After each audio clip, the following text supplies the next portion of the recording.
what if you are connecting your laptop to mine and then? It was initially, Oh. and then it disconnected, and then I went on to mine. Oh, is that because I went away? No, mine just still automatically connects to yours. Okay. Hey folks, here is the new link. Bear with as I invite people across. I know that everybody can see. It's just annoying. The one time you put the effort in. Please click on the link and join the new session. Also, now I can't spell anymore. Well, I'll just leave that one rolling. There we go, slowly coming across. Ah, one person left, 2 people left. End stream. Goodbye. Done. That was successful, wasn't it? I just need to put some lights on. Yeah. You want that? Thank you. You want more? Oh. Hello and welcome to the deep, dark wilds. Thank you. That's good. Yeah. Thank you very much for that. So you don't need mine? No. Okay. But thanks. Yeah. Oh, wait, it's on yours again. Why, laptop? Why? Let me just. Okay. Sorry. It's all right. No, don't worry. All right. Do you need my phone? No, just come here. Okay. Whoo, and breathe.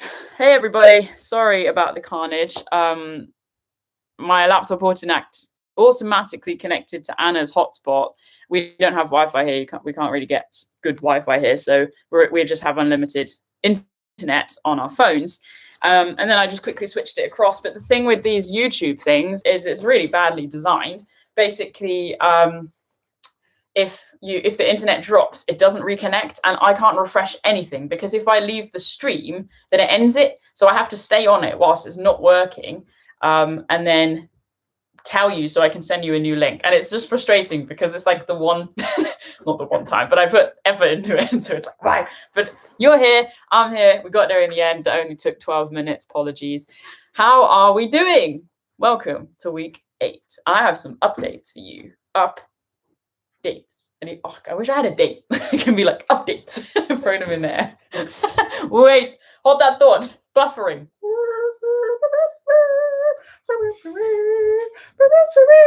I have some updates. You probably should take those away. I'll eat them all. Welcome. So it is week 8. We have been doing this 8 weeks. That is 2 months. That's kind of crazy, huh? 2 months. Anna's over there, by the way, and Bobby is behind you. So technically, I'm looking at Bobby as opposed to you, and therefore, hello. It's so good to be here. You know, I've had so many thoughts and anxieties and growth experiences through these live sessions, and it's just some changes are coming our way. First of all, though, as always, let's do our check-in. Where are you tuning in from? Let me know on the side.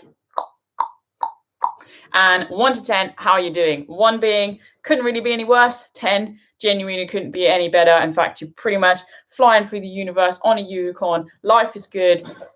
#living. That'd be good to know. Yes, anyway. So, and what you can see around me, whilst you guys are doing your numbers and your positionings. Oh, you could do, no, you can't do that. That's going to give away confidentiality. I was going to say, what 3 words, the app, you could just download the app and tell me what 3 words you're in, but then actually we could locate you, and that's not so great. So don't do that. But anyway, oh, it's a few lower numbers today. That's sad. Well, let's see what we can do about that, shall we? Thank you for tuning in. You know, I feel very humbled by these sessions, because I'm just sat here on my living room floor, you know, hanging out with you guys. Don't want to set my hair on fire with the candle. But wherever you are, no matter how good or bad you're feeling, you turn up 6 o'clock. This is in your diary. And it's pretty cool, isn't it, really, that we can come together from around the world and just do the things. Oh, Klaus, that's a nice thing to say. So we're going to talk about Kit today, and I'm going to steer this slightly differently to how I anticipated, because actually on Monday I filmed a film. Funny if I filmed something else. I filmed a video about overnight, what sort of kit you want to take for an overnight trip.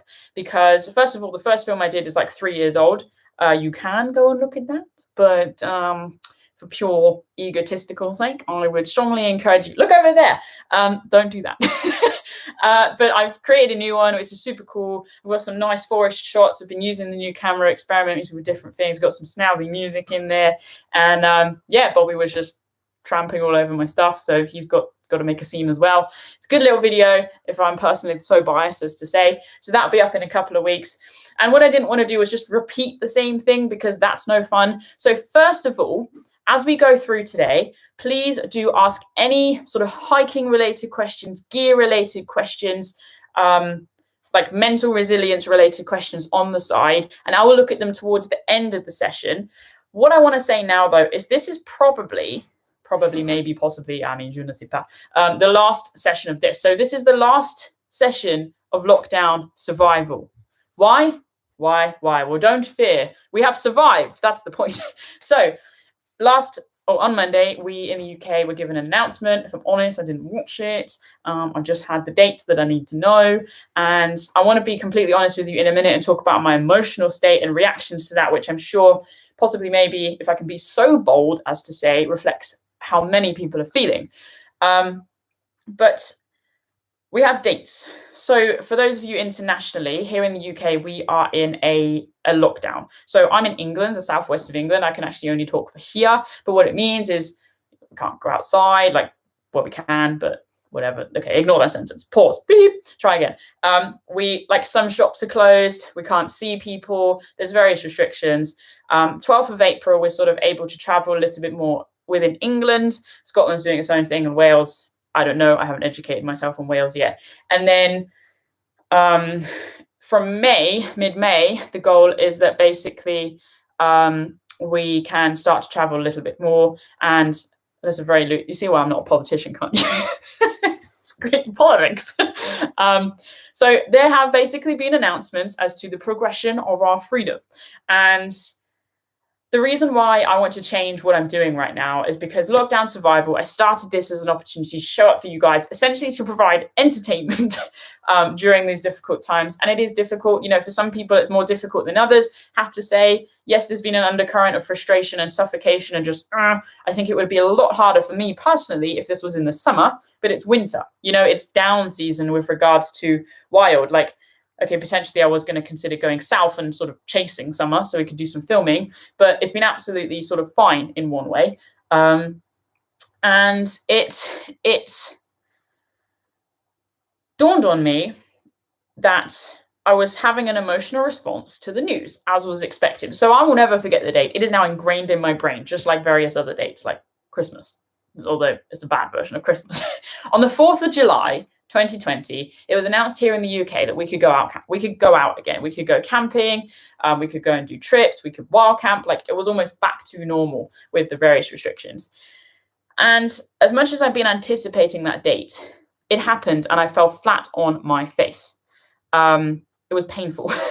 And honestly, if I think it wasn't for Anna, well, no, rephrase. If it wasn't for Anna, last year wouldn't have been the year that it was for me personally. I mean, me being me, I absolutely would have made a way to get through. I always have. I have no doubt that I always will. But it wouldn't have been the grand adventure that it was. It would have been much more regimented and lonely and sad. So thanks, Anna.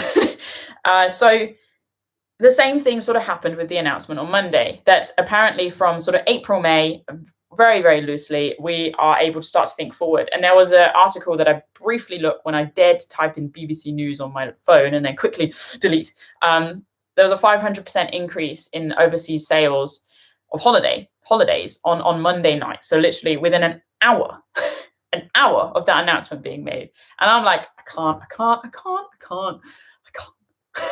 I had a mini meltdown. Anna sort of saw that I was struggling and sort of helped calm me down. And it's like, I have to do things the way I normally do things. And the reason why she says that is because I feel pressured by the fact that everybody is going out booking things to book things myself. And that's not how I've lived my life. I live my life in a very touchy-feely kind of way, which is what most business people would say, what is she doing? Huh? Like, is she taking this thing seriously? Yes, I am, but in my own special way. Thank you very much. Go over there. I'm over here. Oh, look, nature. I really am led by feeling and intuition. And I think I touched on this last week. So with regards to my editing, like, yes, I have sort of monthly like weekly, monthly, annual goals. And they're great and they're very helpful. But what I do day to day is generally steered by what I feel most inspired by, what I feel most engaged by. And that has saved me from a lot of hiccups in a lot of different situations. I think at one point I mentioned well, in fact, I don't actually know what it saved me from, but the other day I was out cycling, I think it was on Monday, and I was going to do my sort of standard 15 miles. And then I got to the junction where you go left and it sort of makes the route about 13 miles.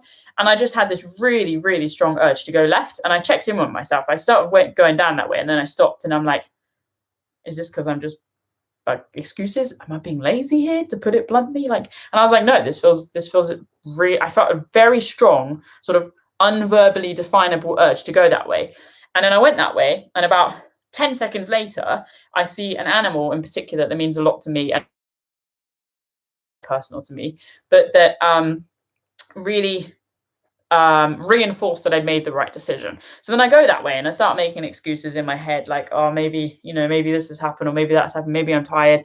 And then I see another one and it's like, no, I have to do this. So I don't know why I didn't have to do that full 15 miles. I did the 13 instead. I mean, there's not a lot of difference really, is it? Let's be honest. Mind you, with the hills, it kind of is. But anyway, it happened. And that's just like a short example of how strong my feelings are in terms of guiding me, that intuition or whatever you want to call it. And that's something I've sort of had now with the lockdown survival as well. So I don't want to feel pushed into booking anything, campsites or whatever, because everybody else is. I don't have to suddenly get caught up in the current. Anna said, I mean, most of you guys have probably seen Finding Nemo. There's the bit where the turtles go through the jet stream and they're like, look at that dude, what's up, man? And it's pretty cool. And then there's the little squirt, the baby turtle, who's like, what does he say? Something like noggin. It's quite funny. And then they're sort of out of control, even though they're obviously enjoying it. But that's sort of how it feels. It feels like I'm just stood in the middle of a jet stream and everything is like all around me. And I don't have to get caught up in that. I just have to pop out back into the big blue sea and just go inner peace. And then just find my own way. And whatever happens this year is what's meant to happen. Whatever happens this year, like if I go into it with the right heart, the right mind, if we go into it with the right heart, right mind, it's going to be good. It's going to be something we can look back on and learn things from and feel inspired and empowered by. So yeah, that's that. And so with the lockdown survival, as I say, I started this to show up for you guys as entertainment. It was about survival. It was about weathering the storm. We can now finally see a finish line. Whether it maintains a finish line or not, I do not know, but we're going to work towards that. And so I'm going to change the title of these sessions to, I don't know, like life prep, something like that. And basically each week sort of take a different mental state or concern or whatever and sort of address that and break it apart and tell stories along the way and have actionable plans that, and tools and that you can use, that you can take out into the world as we're allowed to do different things. Because, I can say for myself, my anxiety is through the roof at the moment. I mean, right now I feel nervous for a different reason, but in general, I've been feeling very, very anxious. And I think there's a lot that feeds into that, and it's exhausting. And knowing what's coming our way, like change is hard, no matter who we are. Like we're humans, we're kind of like conditioned to live in homeostasis inside and out, and then nothing about this is homeostasis, And I was talking to a lass the other day who's going to be on the podcast. She's based in Wyoming, and she's very cool actually, and she's feeling the same. She's a very outdoorsy, adventure-y person, but she's sort of got her training routine, kind of like me, and she just wants to stick to it. And now she has 2 plans in March. I mean, the States is sort of different rules anyway. And she's overwhelmed by that. And it's like she used to just have a jam-packed diary, traveling worldwide for 8 months of the year. And it's like, I kind of feel the same. It's that change. And if I'm feeling this, there's no doubt other people are feeling this. So that's what I want to do in a very long, rambly way of saying things are going to change. Keep an eye out. We're going to keep the same session, but we're just going to slightly change what we're doing here. Anyway, I can see you guys are chatting about things, and some of you guys have got some of your plans and ideas all sorted out. There's another thing I really want to just say, because I can, basically. One of my biggest concerns as well is that for many of us, we've learned some things during this last year, and it is pretty much a year to the day, isn't it? We've learned about the importance of interaction and staying in touch with people. We've learned about taking time for ourselves. We've learned about priorities in our physical health and time outside. We've learned about taking the time to cook things and sit down at the table with our families. We've learned some good things, and I think a lot of people have done a huge amount of personal growth and personal work, and that's what's made this such a grind.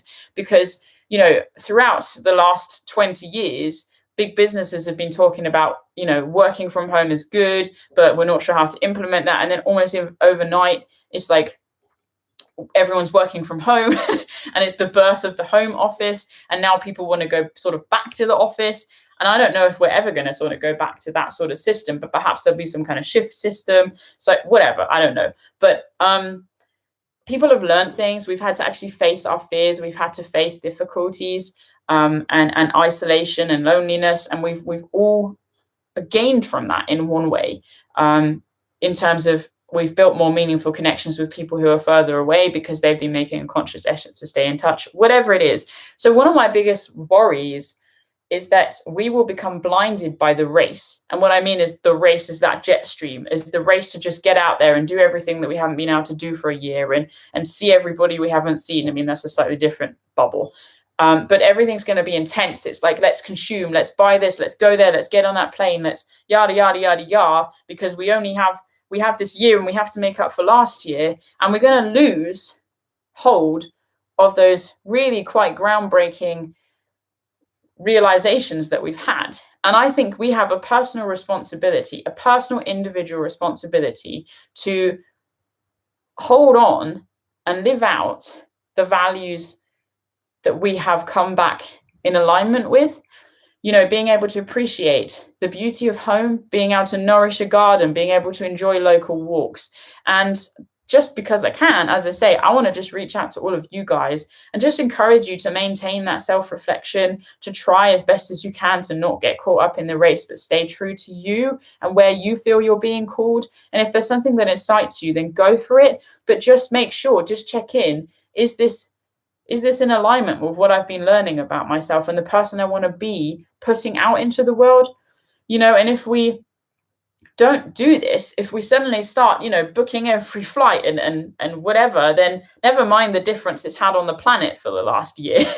Like, we're going to undo that very, very quickly. And I know it's just a year, but this is for me, I feel, and all I can ever share is my own personal opinion, a very pivotive point and time for humanity. This is a time for us to act collectively and as individuals, to be compassionate towards ourselves, towards others, and towards the planet. And so the things you've learned, all I want to just say right now is, if you can, even during this session, whilst I'm rabbiting on about things, or afterwards, get a piece of paper or start in a book or a piece of paper and write down the things that you've learned. Write down the things that have been hard, the things that have been good and easy, the things you want to take into your life once things go, quote unquote, back to normal. And then blow that up. Make it big. Put it on a sticker note on your fridge. Put it on the front of your car, not literally the front so the world can see it, but the inside front, the dashboard, that's the word. But I know that, put it as a quote, as the screensaver on your phone. Who are you? And who have you been during this lockdown, and who do you want to be going out back into the world? So yeah, just some thoughts there. Anyway, I know personally I've wanted to write a lot more. I haven't, but it's nice because I know that over there in the office is a book where I write things in, and I want to put some of the thoughts down, so I'm going to do it as well. And maybe next week I'll share some of those things. So just a little thought there anyway.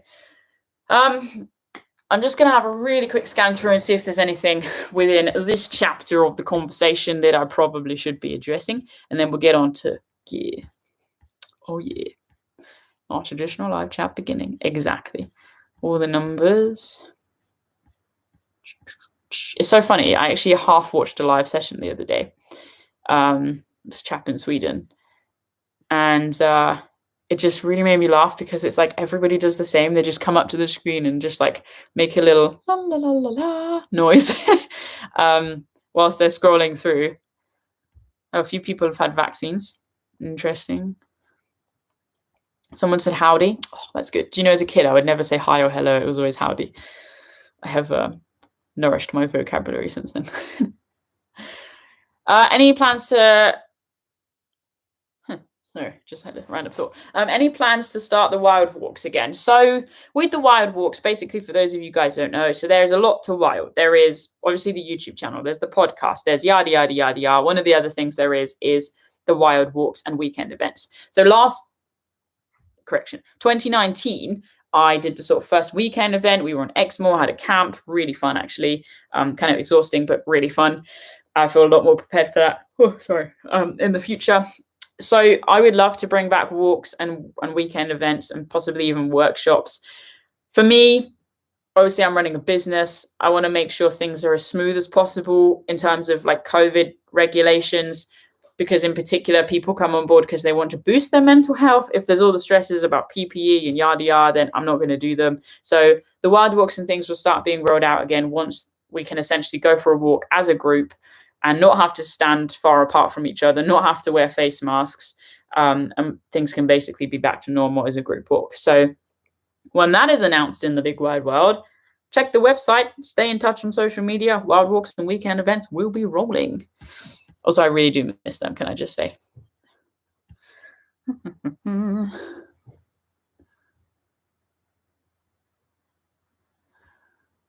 They see me scrolling. It's great you guys are chatting, but sometimes I'm like, I almost feel like if you want to ask a question, put it in caps and then capital letters, and then I can actually pick it out. I'm just looking for question marks, literally. Tricks for overcoming COVID anxiety. Exactly. That's what we're going to be talking about in the next series. Watch Abbie's videos. Thank you. We have a visitor today, actually, on our live session, a regular fan and a very generous soul. It is the Hound. Hello, Hound. How are you? I'm all right. Yeah? Yeah.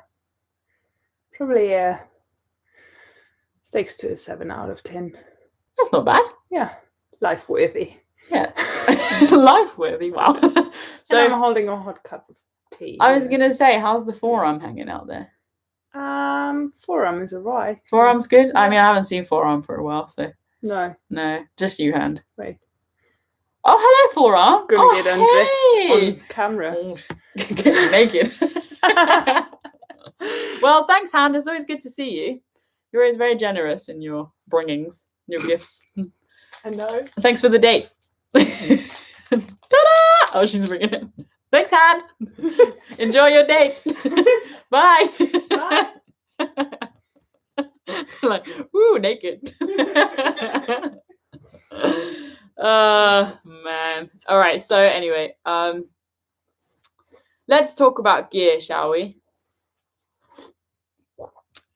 Why don't I? How about you guys do the talking at some point? Can we reverse this? How do I get over my anxiety of heights and vertigo? I got halfway up Helvellyn via Swirl Edge and then had to come down. Can I just say, Helvellyn Swirl Edge? I mean, that's not the best place to start if you know you have issues with heights. Definitely start with the lower things, smaller things, whether it's, you're going for a walk on the coast, and you know that there's a coastal path that's obviously slightly away from the cliff, ideally. Just, little by little. Shush. And that'll definitely be helpful. But it really is owning your fear. Oh, I like that question in caps. Thank you. Owning your fear, comforting yourself through that fear, coaching yourself through your fear. That's something I'm going to be talking about in the next few weeks, is the power of self-coaching. And I'm definitely going to devise a name for that, because self-coaching doesn't roll off the tongue. But essentially, it's that inner dialogue. Like nothing, there's a lot that's powerful, but it's so powerful to coach ourselves through situations. And, after this, if you're still like, what should I do with the rest of my evening? Have a look at my CMD Ben Nevis climb. So you will see that halfway up, I have a panic attack because it feels very exposed. The mist is coming in. I was already really anxious because the entire trip had sort of gone upside down and backwards. I kind of felt forced to go up there because it was, well, that's a long story, but I was going up, there was no path, it was really steep, I had no idea what I was walking into, no idea if I was going to make it to the top and back down before it got dark, let alone anything else, and I had a panic attack. I rang my friend, I rang a few people actually, and I talked myself back into a calmer place because I decided no one can help me here. No one else is with me on the side of the mountain. And actually, I was really grateful for that because it's so important we go through these things alone sometimes because we have to partner with ourselves and become our own best friend to learn what we can do to help ourselves. And do you know what? I'll give you another personal example. Part of what I struggle with my mental health is sort of attachment and abandonment. And I'm doing a lot of thinking and working on it. But when anybody I know or love goes away, so even a friend who I'm not even seeing much goes to Ireland, for example, real life example, and I know they're away for 2 weeks and I can be in touch with them, but they're away. You know, I go through this absolute breakdown of what is the point in me? and to just summarize that very simply. And it's really, really hard. And, you know, we've made plans, we've sort of, you know, for different reactions and what I can do. I found that actually when I go away, when someone else is away, that really helps me because it feels like I'm not left behind and doing nothing and everybody's happy because they're with people and I'm not because I struggle with people and all these stories go on in my head and I get so twisted and my sense of perspective gets so twisted. And that's something I'm still working through, but I know, just like you with your fear of height, I have to do it because I want to do it, because I want to get to the top of that mountain. So we all have those things, and it is just being in a safe place to tackle it one step at a time, small steps, rather than just jumping straight on top of Hell Valley via Striding Edge and Swirl Edge. I mean, credit to you diving in the deep end. I'm sure you'll get up there properly one day, no problem. Okay, we got a few questions here. Also, now it just feels like everybody's shouting at me. How can you convince yourself and believe you're safe on walks from two-legged critters? Are there any two-legged critters in particular? Be friends with the two-legged critters. That's my answer. All right, let's go. What is your opinion on Armley surplus? Okay, cool. We're going to get to kit. I'm getting there. I am getting there. We're only halfway through. Will you walk the Pennine Way? Maybe. Nearly there. Down jackets. We'll get to that. Perfect. I made it. Just okay. Let's talk about kit. So, as I said at the beginning, I'm not just going to talk about everything you need for a trip because that video is coming out soon. And to be honest, I think most people know that. I actually, first of all, want to start by drinking some tea. Oh, humans. They're the two-legged. Oh, yeah. Oops. This is not my prime hour of the day. This is why I don't do broadcasting because I would be absolutely screwed. Thank you for pointing out the obvious. A lot of people in my life have to point out the obvious. I live in a world where there's dragons, so yeah. How to protect yourself from humans. I hope that made you laugh, guys, because I'm just dying inside. Well, that's something, again, I want to address more of, is possibly make a video about that mental space, because the reality is most of the time it is all in our heads. And again, it's that conversation that we need to get going. You know, the likelihood of something not being okay with another person is very, very minimal. Most people are out there because they want to mind their own business and go for a walk. I mean, all right, guys, pop it on the side. Would you rather walk alone or walk with a friend? Just go alone or friend on the side. That's actually going to be quite interesting. I'd like to hear what's going to go on there. Meanwhile, I'm gonna, there you go, walk alone, look at that. Let's talk about kits. So first bit of reassurance I want to offer, I'm going to turn off from that now because it's very hard to keep going, is hopefully that's some reassurance. People want to be by themselves. How can I turn off from that? It's loud.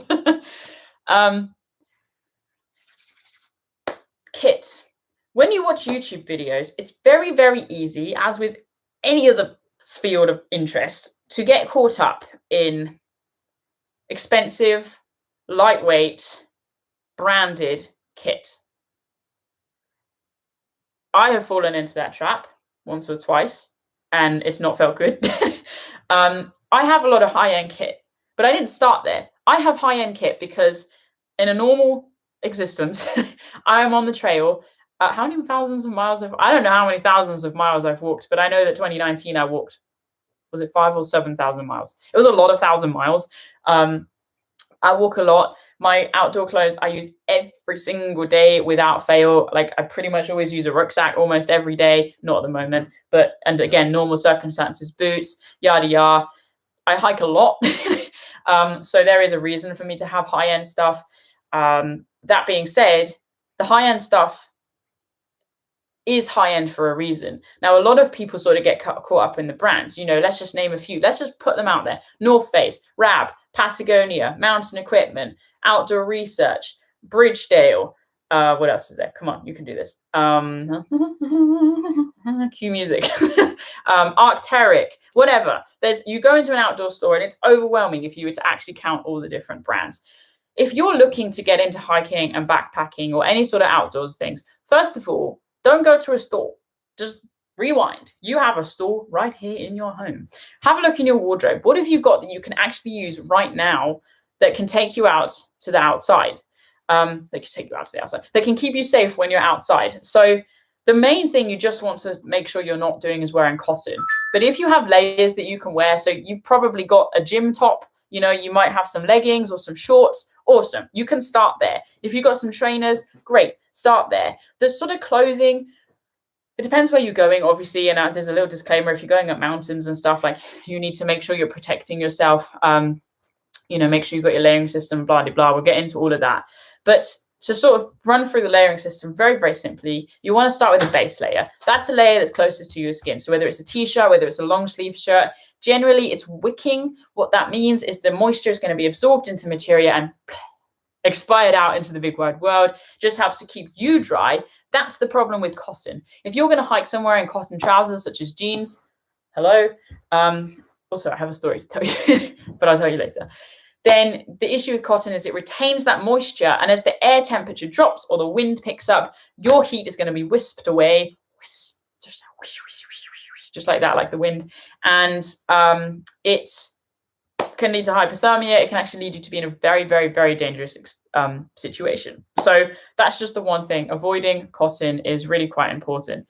You got your base layer. Next up, you need some kind of either a wind shell, something's going to block the wind. If you don't have a wind shell, waterproof is going to do that as well. Basically, some kind of insulating layer.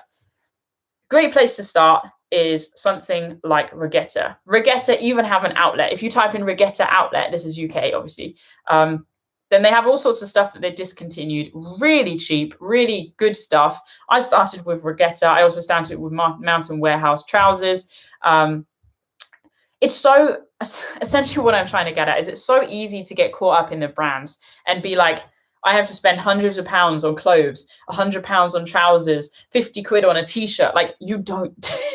And if you want to spend that, go for it, have fun. But somebody asked about Army Surplus. Army Surplus is actually another awesome place to start. It's not the lightest kit in the world, but it does the job. And that's what you really want to think. Something that does the job. We all have to start somewhere. My first tent was a tent from Argos that cost 20 quid. It lasted a few years. I still have it. It's still going. Tea. So there we go. That's just the reason why I wanted to bring that up, is because I know a lot of people are feeling very pressured to get that kit. And like, it's like with anything, watch these videos, my videos or anyone else's, very loosely. They are somebody's story. They're not your story. They're somebody's sphere and universe. It's not your sphere and universe. You don't have to have exactly the same kit. You don't have to spend the same amount of money. Getting what works for you and adapting to that to your life is what's really important. Now, the next thing I want to talk about is actually, why are some of these brands so expensive? And the reason I've come to the conclusion of is, first of all, yes, because they're a brand. Simple as that. Secondly, what's really nice and what's happening within the outdoor the world, which I'm seeing more and more of. And the British Mountaineering Council are great because they put out the Summit magazine 3 or 4 times a year. And they've always got stories and updates on things there. You know, the outdoor world, as with the sportswear world, has a lot to answer for when it comes to environmental pollution. Why? Because Anna and I were just talking about it because I wanted to make sure I had some kind of structure for this live session. You know, the DWR, the durable water repellency that goes on to waterproofs, essentially you have to reproof your coat, right? Like every few months. Well, where is that water repellent stuff going? When it rains, it goes into the environment. This is the problem, you know, and when we wash our polyester stuff, the microplastics just sort of break down every time we wash our clothes, most of the time end up in the ocean. So by us wearing this clothing, by us not wearing cotton, but wearing, you know, these synthetic mixes, and yes, you guys are talking about merino wool, that's great, you know, but again, it's very processed. It's like, again, Anna and I have been talking about avocados. What's wrong with avocados? Well, first of all, it's not so much actually the mileage because they grow quite nearby in Europe, but it's also the amount of water they use. So the water impacts the environment, the amount of water that's used. There's all these things to think about, and it's very overwhelming because we just flipping want a waterproof coat. But that's what I really like about what's happening in the outdoor world. Is there's changes. These companies are starting to become a lot more aware of the environment, and rightly so, because as people who enjoy the environment, we need to flip and protect it. We have a role. I've talked about this before. We have a stewardship, leadership role within the entire human race to step into. If we enjoy the outside alone or with friends, we have to do this. And a good place to start is with our clothing. Now, I'm going to name a couple of brands right away. First is Patagonia. One thing I like about Patagonia, expensive, yes. But for example, you can send back your clothes. They will recycle it. But a lot of the clothing is made from recycled plastic. Things that, you know, the synthetic insulation is made from recycled plastic. Really good quality kit. It's going to serve you wherever you go, whatever you buy. And it will last. So that's good. Paramo's, you know, I think they're based in, well, of course they're based in the UK. They're pretty much the best clothing that you can wear if you want to go for a Scottish winter, that's for sure. You can send your clothing back and get a discount. Terra Nova, you can send back tents and get some money off the other stuff. Having a recycling system is something really good. Now, another thing to look out for is something called the blue sign. So it's really quite new. It's not rolled out completely yet, but hopefully it'll be on tags just like Gore-Tex is. So blue sign are essentially, they're trying to monitor or create a set of values and goals. The house suddenly smells nice. I think Anna's cooking. That's a bit of a distraction. That outdoor organizations can follow to ensure they're minimizing the impact on the environment. So there's all these different things that are going on. And I really just want to encourage you, if you're interested, to do a little bit of research. I mean, for me personally, I would love to get somebody on the podcast. So if you know anybody who is in this business, then definitely point them my way. That would be great. There's so much we can do, little things for the environment every single day. And yes, perhaps we don't always need a new waterproof. I mean, how often do we buy a waterproof? How often do we actually buy outdoor gear? It's every few years, you know, and it is actually looking at what you've got. And another thing that you can do is sometimes it's genuinely better for the environment to buy something secondhand than buy something new, even if the new thing is made out of recycled plastic. So there's a site on Facebook, if you're on Facebook, highly recommend joining it, called Outdoor Gear Exchange. And I also want to get in touch with the person who runs that because I'm interested to talk to them.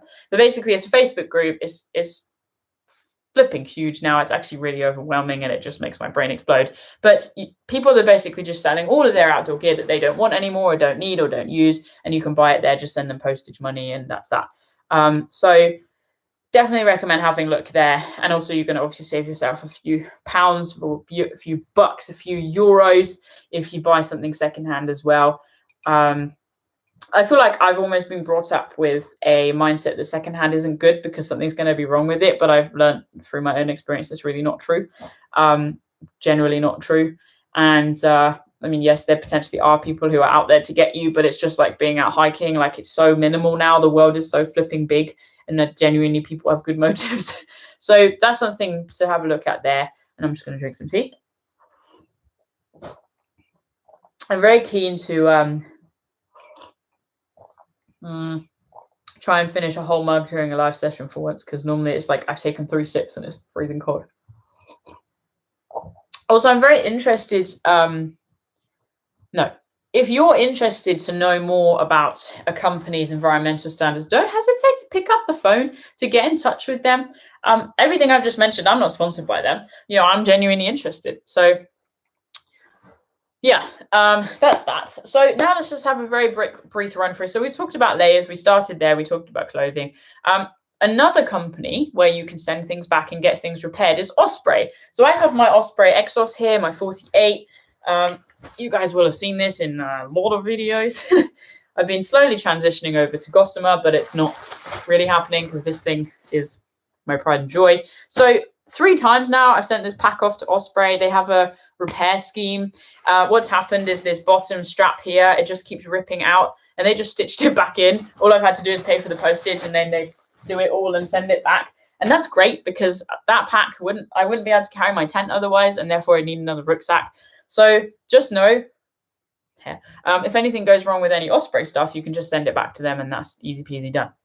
So when it comes to your hiking, obviously you've got your clothing, whether your boots or trail shoes. I'm not going to go into that debate now.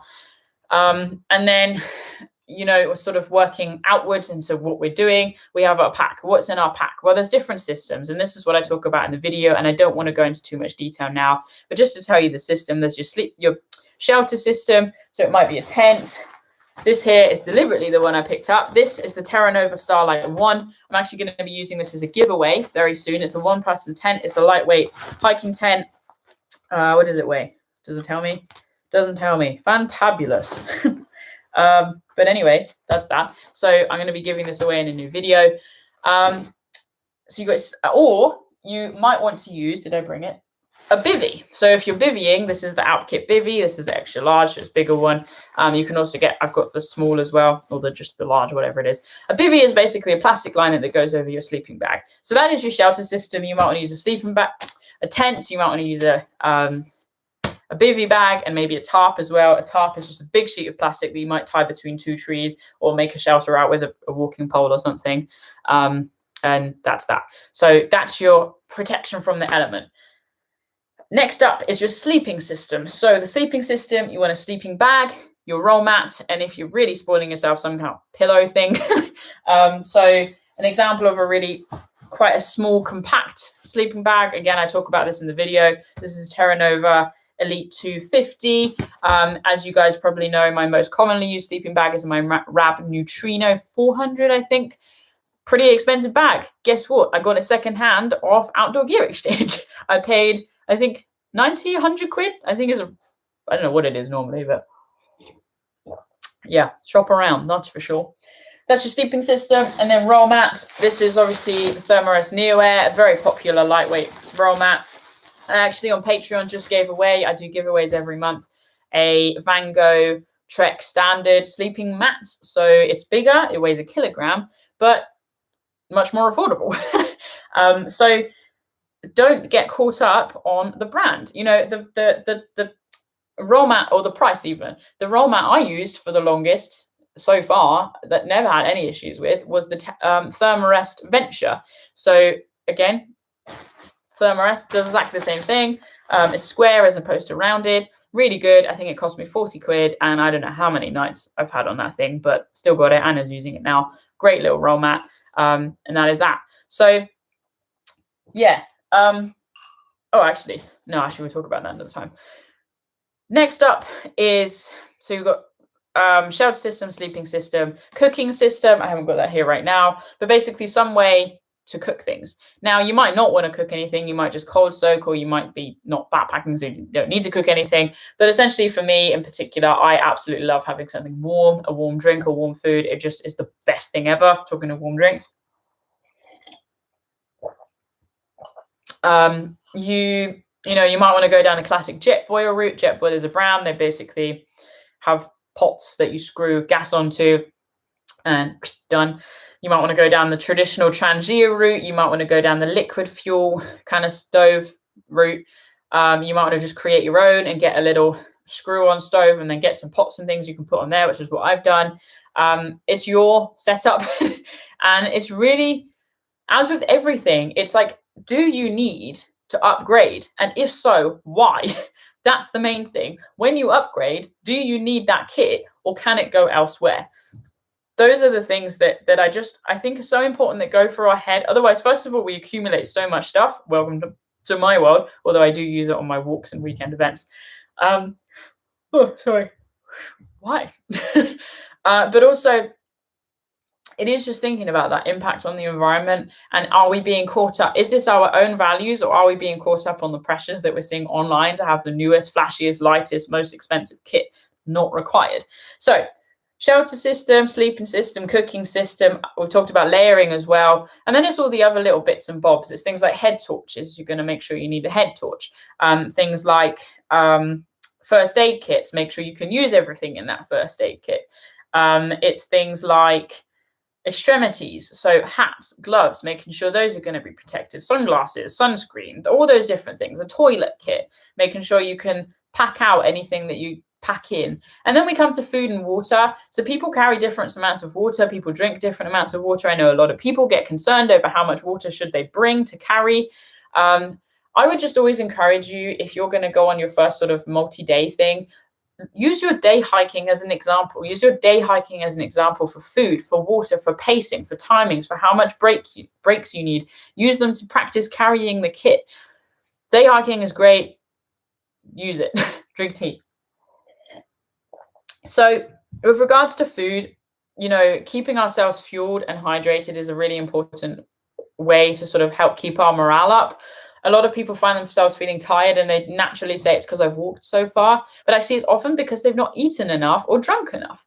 And generally our bodies adapt very well. They're designed to move. So certainly something to consider. Are you eating enough and are you drinking enough? And it's much better to have to take food home than to not have enough food.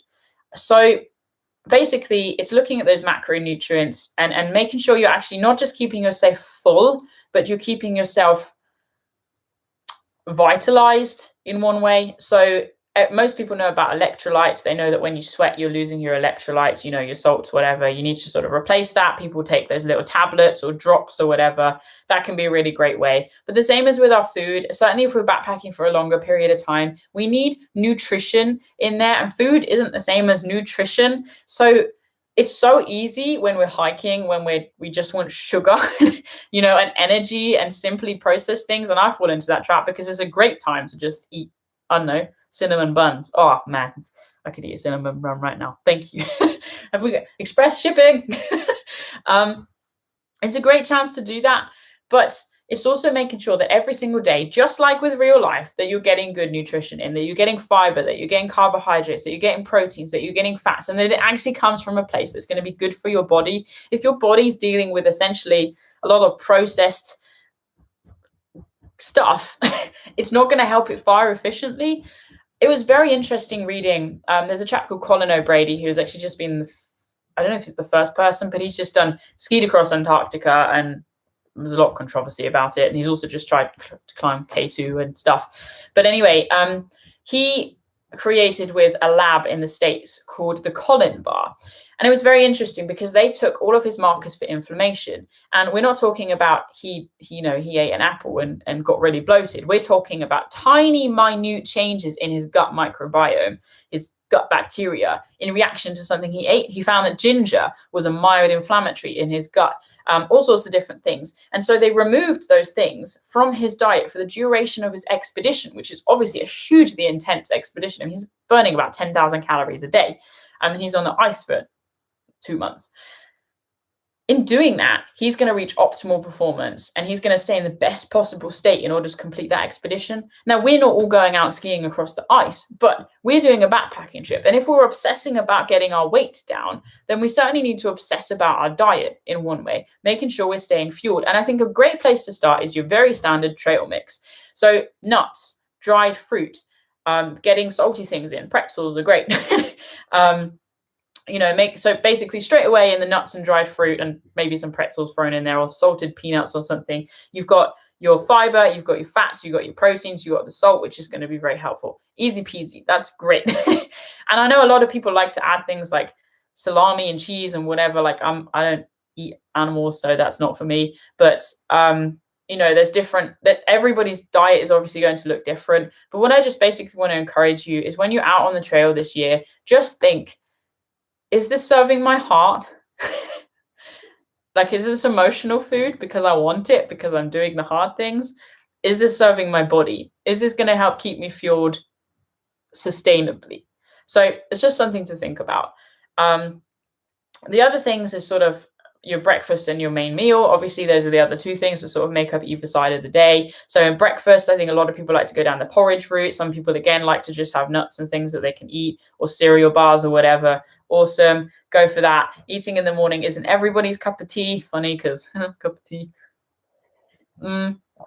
But again, it's a really great, helpful way to make sure you're staying fueled for the longevity of the day. It's very tempting to be like, well, I don't feel great when I eat breakfast, but then you're going to probably find that 2, 3, 4 o'clock, you're burning out. And if you're hiking with somebody, that's a bit sad, and also that's an awesome time of the day to be out. So something to think about. And also, is that going to keep you fueled for the long term? So are you then is your body going to go into recovery period once you've finished your trip, even if it's only 4 days and you've missed that breakfast period? And I'm saying breakfast very lightly. I'm just talking about sort of eating before noon. You might not feel that during your trip, but potentially afterwards you would. And you might end up eating more than you actually would if you just had some kind of breakfast. Something to think about. Evening meals, again, especially on the trail, so that recuperate, replenish, restore time. We can look after our body. You might be feeling tired. Very tempting, again, to just scoff back a load of pasta. I mean, if you're living on the budget, do it. But if you can, again, just tuck it. You can buy boxes of dried peas, chuck them in there. Like maybe carry some herbs and just chop them in. All sorts of different things you can do. If you're going through a town, picking up a bag of spinach, getting a couple of carrots, like it's great when you can buy things loose. It's very helpful. So slicing those things in there, there's just so many different things we can do. And I think it's very easy to just fall into a pit hole of almost just like we have a standard diet here that we struggle to evolve from. On the trail, we have a standard diet that we struggle to evolve from. But I guarantee you, over a longer period of time, if you're eating for nutrition, for your mind and your body when you're on the trail, just as you do here, it's going to make a massive difference when you're on the trail. So in terms of keeping you mentally alert and physically going, just some food for thought there. And to be honest, this is the place where I really want to wrap this up, because I've just seen those 7 o'clock. So we've talked about all sorts of different things. And as I said, next week, we're going to start to talk about preparing for going back out into the big wide world. I'm going to write down some different anxieties and things and talk about different tools we can use. And again, probably break down things that we can focus on and almost have weekly challenges. I don't know yet, but I'm going to work on it. And I hope you guys will be tuning in. So 6 p.m., same time next week, Wednesday. Thank you so much for tuning in during these lockdown survivals. I know sometimes they've been more successful than others. I've been more present than others. There's been a few glitches, but we've got through. And actually, it's just really great to be able to talk about different things and see you guys have a conversation, because so much of the world now is if you express your opinion, you're going to be met by anger and bitterness. And it's something I'm struggling with. But actually, essentially what open-mindedness is to be able to hear the opposing opinion and be okay with that and to not have a reaction. And it's something even I'm noticing in myself. There's an opposing opinion and I get up in arms. But the truth is, I have to approach that with compassion, and that is open-mindedness. And that's the only way we can ever sort of pull together as a human species. And we are the most divided we've ever been. And I think this is a good place to start. And that's what we're going to be looking at as we move forward. So thank you, guys. Wherever you are, look after yourselves. And those of you guys on the lower numbers, I really hope that lifts up for you very soon. Don't forget, once this is finished, write down what you've learned. What are your lockdown learnings? And how can you bring those into your life for the rest of your life and evolve them and stay true to you and your values, so that we don't just rush out and get caught in that jet stream. Stay safe. And of course, stay wild. Thank you, guys. And just one final thing, because I always like to throw it in there because I'm so passionate about it. If you just need that support, if you need that community, please don't hesitate to join our Patreon community. We would just love to be a part of it. And that is all. Take care and stay wild. Bye.